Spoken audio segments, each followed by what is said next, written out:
প্রাণপ্রিয় শিক্ষার্থীবৃন্দ, তোমরা যেখানেই থাকো আশা করি ভালো আছো।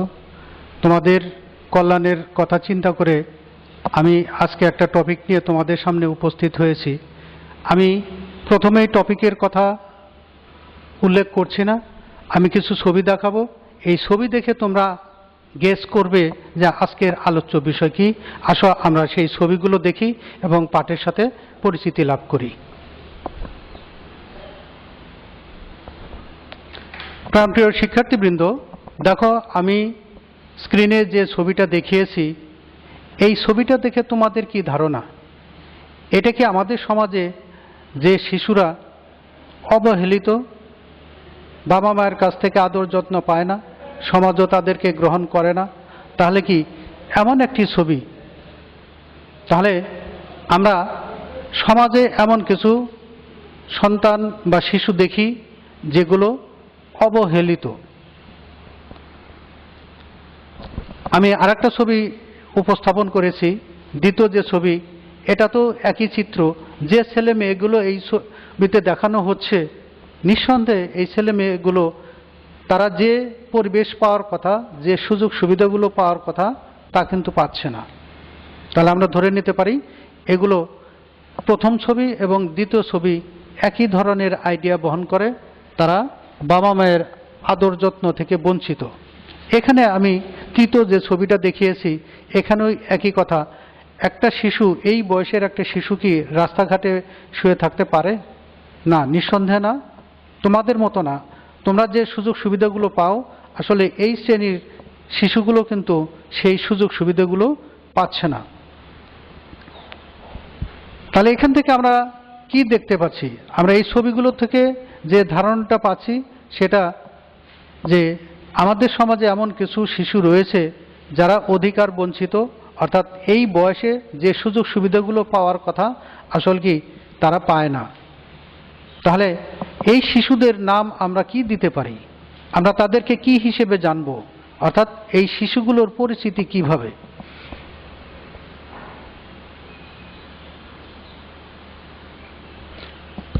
দেখো এখানেও আমরা কিছু ছবি দেখব যেখানে যে এই যে শিশুটা দেখানো হয়েছে, এই শিশুটা ডাস্টবিন থেকে কিছু জিনিস সংগ্রহ করে, সেই সংগৃহীত জিনিসগুলো থেকে কিছু জিনিস দোকানে বিক্রি করে এবং তা দিয়ে তাদের জীবন চলে।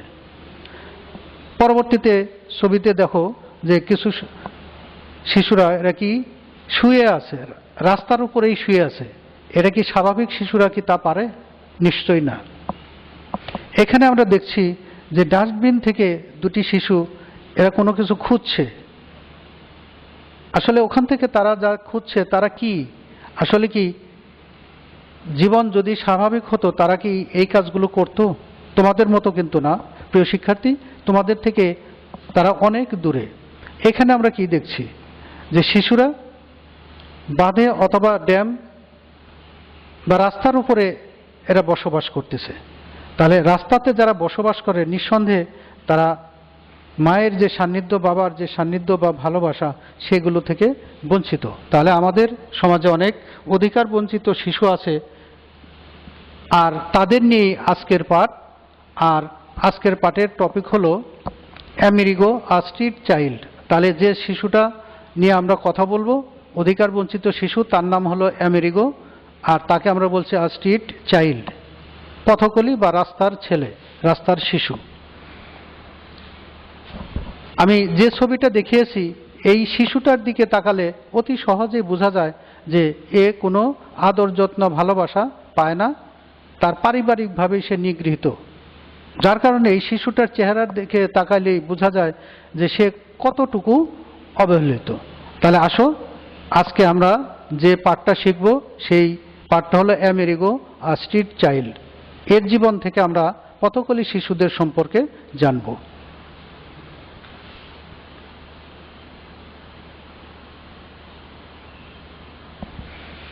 আজকের আমার যে লেসনটা রয়েছে, এই লেসন থেকে আমরা কি বিষয় সম্পর্কে ধারণা নিব? এখানে এক নম্বরে দেখিয়েছে অ্যাবাউট আমেরিগো, অর্থাৎ যে ছেলেটার কথা বলেছি তার নাম হলো আমেরিগো, এই আমেরিগো সম্পর্কে জানবো। দুই নম্বরে দেখিয়েছি the lifestyle of the street children, তাহলে পথকলি শিশুদের জীবনযাত্রা কেমন। 3 নম্বরে দেখেছি অ্যাবাউট চাইল্ড লেবার, শিশু শ্রম। তাহলে এই বয়সের শিশুরা আসলে কি শ্রম করার কথা না, কাজ করার কথা না, কিন্তু তাদেরকে বাধ্য করা হয় কাজ করতে। নাম্বার 4 অ্যাবাউট হিউম্যান রাইটস, শিশু অধিকার বা মানবের যে অধিকার আছে সেই অধিকার সম্পর্কে আমরা জানব। সাম নিউ ওয়ার্ডস, কিছু নতুন শব্দ পাবো এই গল্প থেকে। তাহলে আমেরিগোর এই কাহিনীটা যখন আমরা পাঠ করব, তার সেই পাঠের সাথে সাথে আমরা কিছু নতুন ওয়ার্ড পাবো, সেই ওয়ার্ডের সাথে আমাদের পরিচয় হবে। প্রিয় শিক্ষার্থী, আসো আমরা এখন এই যে স্ট্রিট চাইল্ড আমেরিগো, এই আমেরিগোর জীবন সম্পর্কে আমরা একটু জানি। তাহলে এখানে আমি দেখিয়েছি, দেখো ছকের মাধ্যমে দেখিয়েছি এই সেই আমেরিগো, তার সম্পর্কে আমরা ধারণা পাচ্ছি। দেখো 13 ইয়ার্স ওল্ড, তাহলে এই শিশুটার বয়স এখন 13 বছর, কিন্তু তার চেহারা দেখে কিন্তু বোঝা যায় না যে তার বয়স এত। 13 বছরের বয়স, সে শিশু যতটুকু বৃদ্ধি পাওয়ার দরকার, বেড়ে ওঠার কথা, কিন্তু সেই বয়সটুকু দেখে মনে হচ্ছে যে সে অনেক কম বয়সের, আসলে কিন্তু তা না, তার বয়স ইতিমধ্যে আমরা দেখছি 13 বছর। তারপরে দেখো works, selling ice cream, collecting trash, shoe shining. তাহলে এই যে আমেরিগো, এই আমেরিগোর মতো ছেলেমেয়েরা কি করে, এরা কি আইসক্রিম বিক্রি করে, ময়লা আবর্জনা থেকে কিছু জিনিসপত্র সংগ্রহ করে, আর সেই সাথে কি জুতো পালিশ করে। তাহলে এভাবে তাদের জীবিকা নির্বাহের জন্য তারা কাজে ব্যস্ত থাকে, বাধ্য হয়ে তারা কাজ করতে নামে। তারপর আমি দেখেছি ওয়ান্টস পিসফুল ওন হোম, তাহলে এই ধরনের শিশুরা কিন্তু চায় যে বাবা মায়ের কাছে থেকে একটা শান্তিপ্রিয় আবাসন ব্যবস্থা, সেখানে তারা বসবাস করবে, বাবা মায়ের আদরে যত্নে মানুষ হবে। তারপর যেন সাফার্ড ফ্রম ডিজিজ, তাহলে এই ধরনের এই আমেরিকার মতো ছেলেমেয়েরা বিভিন্ন ধরনের রোগ বালাতে দুর্ভোগ পোহায়, তাদেরকে বিভিন্ন ধরনের কষ্টের শিকারে পরিণত হতে হয়। আর এখানে আমি দেখেছি সেপারেটেড ফ্রম হিজ প্যারেন্টস, তাহলে আমরা দেখছি যে আমেরিগো তার বাবা মা থেকে বিচ্ছিন্ন। আমরা এই গল্প থেকে জানছি যে আমেরিগো খুব ছোট্ট বয়সে তাকে তার বাবা মা ফেলে চলে যায়, তার আর খোঁজ খবর রাখে না।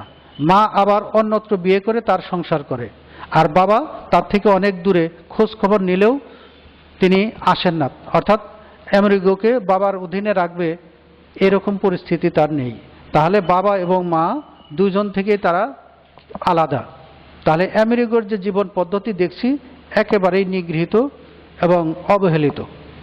তাহলে আমরা এখান থেকে ধারণা পাচ্ছি আমেরিগোর জীবন ব্যবস্থাটা কেমন, একেবারেই নিপীড়িত এবং অসহায়। প্রিয় শিক্ষার্থীরা, আসো আমরা কিছু ওয়ার্ডের সাথে পরিচিতি লাভ করি। এখানে আমি যে জিনিসগুলো দেখিয়েছি, যে ওয়ার্ডটা দেখো, এখান থেকে আমরা পাচ্ছি নিউ ওয়ার্ডস, এই অংশের নাম দিয়েছে নিউ ওয়ার্ডস। সেপারেটেড, সেপারেটেড এটা একটা ভার্ব, এটা কি বিচ্ছিন্ন, আর আমরা অ্যাডজেক্টিভ হিসেবে ব্যবহার দেখাতে পারি, তবে এখানে আমরা বলছি সেপারেটেড। আর সিনোনিম হিসেবে আসছে হলো ডিটাচড, কাট ইন টু। তাহলে এখানে এই যে আমি দুইটা ফিগার দেখিয়েছি, তারা কিন্তু একে অপর থেকে বিচ্ছিন্ন। তাহলে এই যে বিচ্ছিন্ন অবস্থা, অর্থাৎ আলাদা অবস্থা, এই আলাদা অবস্থাকে আমরা প্রকাশ করছি হলো সেপারেটেড, যেটা এই টেক্সটে মেনশন আছে। তার বিপরীত কথা হলো অ্যান্টোনিম ইউনাইটেড, অ্যাসোসিয়েটেড, তার মানে কি সান্নিধ্যে থাকা, একত্রে থাকা। তাহলে আলাদা থাকা, তার বিপরীত হলো সান্নিধ্যে বা একত্রে থাকা। তাহলে আমরা সেপারেটেড যে কথাটা, এটার সাথে পরিচিতি লাভ করলাম। আমরা অতি সহজেই এই জিনিসগুলো নিয়ে আরেকটু পাঠ শিখব। দেখো, আমি পরবর্তীতে আর একটা ওয়ার্ড উপস্থাপন করেছি, সেই ওয়ার্ডটা হলো ট্র্যাশ। এই ছবির মাধ্যমে আমি বোঝানোর চেষ্টা করেছি এই ট্র্যাশ শব্দের অর্থ কী। দেখো, Amerigo use to collect trash, তাহলে কি যে উচ্ছিষ্ট পদার্থ, মানুষের ব্যবহারের পরে যে জিনিসগুলো ভাগাড়ে ফেলে দেয়, সেই পদার্থটাকে আমরা বলছি ট্র্যাশ। সিনোনিম আসছে ওয়াস্ট, রাবিশ। আর অ্যান্টোনিম হিসেবে পাচ্ছি ক্লিনলিনেস, পরিষ্কার পরিচ্ছন্নতা। তাহলে আমরা যে জিনিসটা দেখছি, এই যে ট্র্যাশ এক জায়গায় যখন মজুত করা হয় তখন এটার পাইল করলে এভাবে আমরা দেখতে পারি।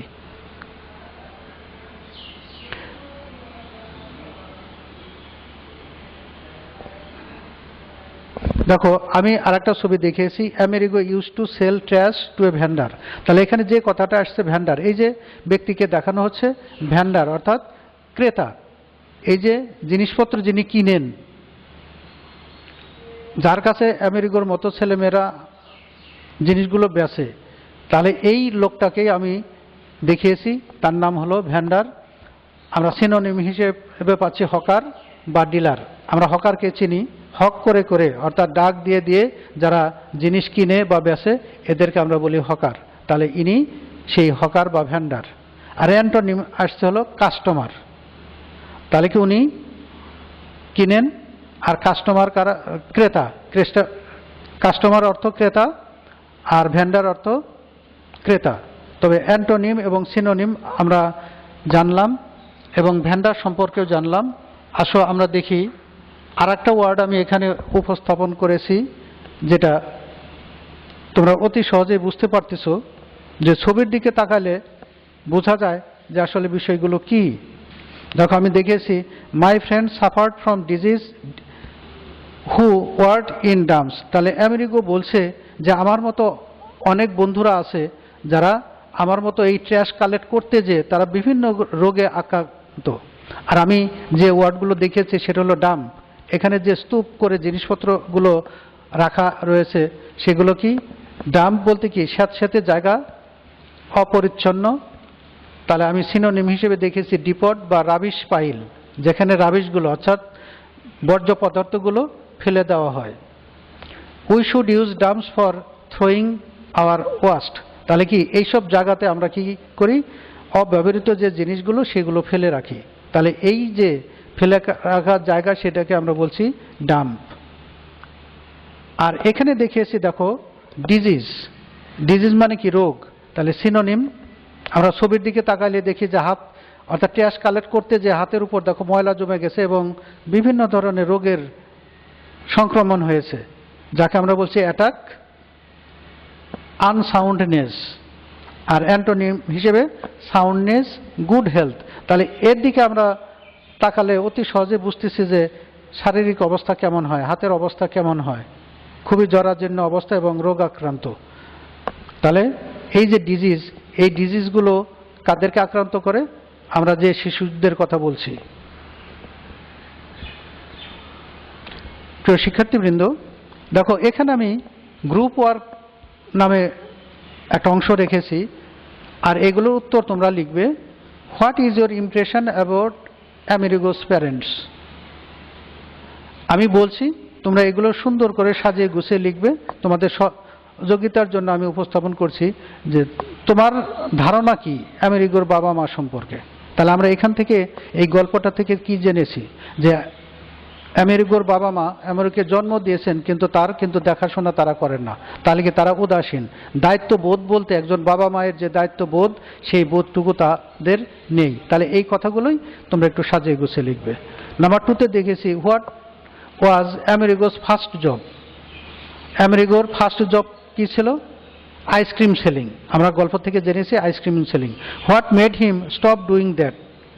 তাহলে কি আইসক্রিম বিক্রি করা সে বাদ দিল কেন? আমরা জেনেছি যে আইসক্রিম বিক্রি করতে হলে যে বক্সটা নিয়ে ফেরি করতে হয়, ঘুরে বেড়াতে হয়, সেটা তার তুলনায় ছিল অনেক ভারী। এই ভারী বক্সটা বহন করা তার জন্য খুবই কষ্টের ছিল, এবং যেদিন সে আইসক্রিম বিক্রি করতে পারত সেদিন খাবার পেত, আর যেদিন আইসক্রিম বিক্রি করতে পারত না সেদিন কিন্তু সে কোনো টাকাও পেত না, খাবারও পেত না। তাহলে এই কারণে সে কি এই যে জব, এই যে চাকরি, এটা সে বন্ধ করে দেয়। নাম্বার 3-তে দেখিয়েছি, what is your expression about Amerigo? Amerigo সম্পর্কে তোমার মতামত কি? তাহলে কি আমরা বলতে পারি যে আমেরিগো একজন নেগলেক্টেড, অবহেলিত, অসহায় সন্তান, যে তার অধিকার বঞ্চিত, ছোটবেলা থেকেই বাবা মায়ের ভালোবাসা বঞ্চিত। Number 4, do you feel pity for him? Why? তার জন্য কি তোমাদের করুণা হয়? কেন? তাহলে আমরা নিঃসন্দেহে বলতে পারি যে এই যে অসহায় শিশু, তার প্রতি আমাদের নিঃসন্দেহে করুণা জাগ্রত হয় এবং তার জীবন আমাদের মতো যদি হয় তাহলে এইটা কিন্তু আমরা কামনা করি। আর মানুষের জন্যই, মানুষের কল্যাণের জন্যই ভাবতে হবে। সে যেহেতু অধিকার বঞ্চিত আর আমরা অধিকার প্রাপ্ত, কাজে আমরা অবশ্যই তার জন্য খুব কষ্ট অনুভব করি। Number 5, how does Amerigo evaluate his life নাও? তবে আমেরিগো তার জীবন, তার মূল্যায়ন কিভাবে করছে? সে তো এখন রোগাক্রান্ত, অসুস্থ, কিন্তু এই অবস্থাতে সে বলছে আমার বন্ধুদের তুলনায় আমি ভালো। কারণ এই কাজ করতে যে, ট্র্যাশ কালেক্ট করতে যে একটা ম্যানহোলে পড়ে আমার বন্ধু মারা গেছে, অথচ আমি তো এখন অসুস্থ কিন্তু তারপরেও তো বেঁচে আছি, তাহলে কি সেই বন্ধুর তুলনায় আমি ভালো আছি? এটাই এখন তার প্রশান্তি।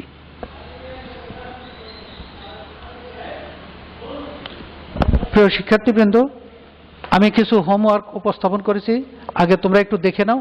এগুলো বাড়িতে তোমরা করবে এবং আমাকে দেখাবে। Who is Amerigo? আমেরিগোকে আমরা তাহলে কি জেনেছি যে Amerigo is a street child living on the street, having no support from his parents. Number 2, where do street children sleep? তাহলে কি এই যে পথগলি শিশু এরা কোথায় ঘুমায়? আমরা জেনেছি যে অন দ্য স্ট্রিট, রাস্তার উপরে যেখানে সেখানে ঘুমায়। What is the condition of them in the winter? শীতের সময়ে তাদের কি অবস্থা হয়? তারা কোনো সাপোর্ট পায় না, মেকশিফট একটা কুড়ে ঘর তৈরি করে সেখানে তারা অবস্থান করে, ঘুমায়। Have you got such children in your locality? তোমাদের এলাকায় কি এরকম ছেলে মেয়ে রয়েছে? আমরা খেয়াল করলেই দেখতে পাবো যে না, আমাদের অনেক এলাকাতেই এইরকম শিশু দেখা যায়। What problems do they have in their lives? তাদের জীবনে কোন ধরনের সমস্যা রয়েছে? তাহলে আমরা জানি যে আমেরিগোর যে সমস্যাগুলো, এই আমাদের আশেপাশে যে স্ট্রিট চিলড্রেন রয়েছে তাদের সমস্যাগুলো একই ধরনেরই। নাম্বার 5-এ দেখেছি, do you think that Amerigo is not human, do not get human right? Yes. তাহলে কি আমেরিগোর মতো শিশুরা কিন্তু আমাদের সমাজে অধিকার পায় না? তারা মানবিক যে অধিকার রয়েছে, শিশু অধিকার রয়েছে, সেই অধিকার থেকে বঞ্চিত। তাহলে আমরা হোমওয়ার্ক পেলাম, তোমরা আশা করি বাসাতে করবে। প্রিয় শিক্ষার্থীবৃন্দ, আমরা এই অধ্যায় থেকে আমেরিগোর জীবন সম্পর্কে জানলাম। আশা করি তোমরা ভালো করে বুঝতে পেরেছো এবং আমেরিগোর মতো সন্তান যদি আশেপাশে থাকে তাদের কল্যাণের জন্য, তাদের উপকারে আমাদেরকে এগিয়ে আসতে হবে। আর এটাই হোক আমাদের জীবনের ব্রত। এই কামনায় আমি আজকে আমার পাঠ শেষ করলাম। আল্লাহ হাফেজ।